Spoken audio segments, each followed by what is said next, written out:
So mamaya na nga po magaganap ang bigating bakbakan ng ating mga matitibay na pambato sa MMA na sina current 1 strawweight world champion Joshua Pasio at Pinoy legend Edward Fulayang sa bansang Thailand para sa One Inner Circle 21 fighting event.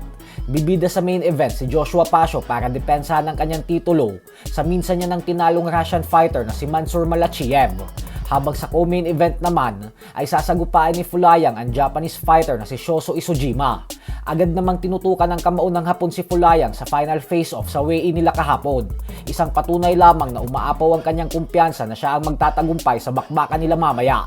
Habang si Fulayang naman ay gustong patunayan na may natitira pang gasolina sa kanyang katawan sa kabila ng kanyang edad na 42 anyos. Ayon kay Fulayang ay kapag naging maganda umano ang kanyang performance sa laban mamaya, ay mananatili pa din daw siya sa sport na ito at magpapatuloy sa kanyang karera. Pero kung maramdaman niya umano na wala na talaga siyang maibibigay pa, ay magre-retiro na lang daw siya at magsisilbi na lang bilang trainer.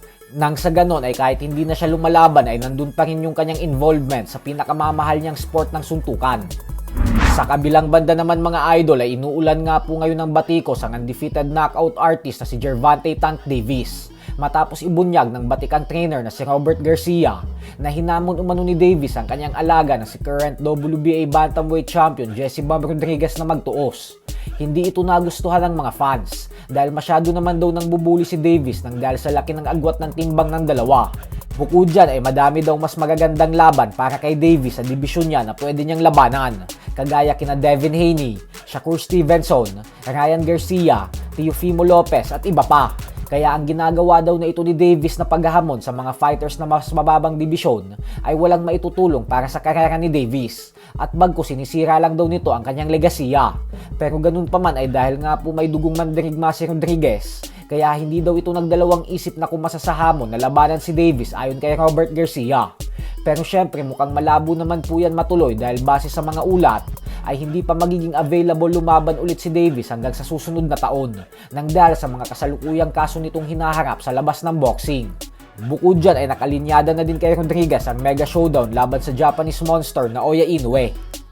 Samantala, ibununyag naman nga po ng former world title challenger at nagpabagsakay na Oya Inoue na si Ramon Cardenas na ang bukod tanging nag-iisang fighter lang daw na gusto niyang makasagupa sa ngayon ay walang iba kundi ang pound for pound fighter na si Junto Nakatani.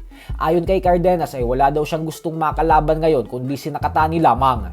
Pero alam naman nating lahat na sa susunod na taon pa ulit makakabalik si Nakatani gawa ng sumailalim ito sa operasyon nang dahil sa pagkabasag ng kanyang orbital bone sa naging laban niya kay Inoue. Kaya naman habang inaantay pa ni Cardenas si Nakatani ay nagdesisyon na muna itong lumaban sa susunod na buwan kontra sa pambato ng Panama na si Leonardo Carrillo. May record na 20 wins with 9 knockouts at isang talo lamang. Sa parehong event din po na yan sasabak ang ating pambato na si Weljon Mindoro kontra sa former 3-time world title challenger Carlos Ocampo. Kaya suportahan din po natin si Mindoro dyan. So hanggang dito na lang po muna tayo mga idol.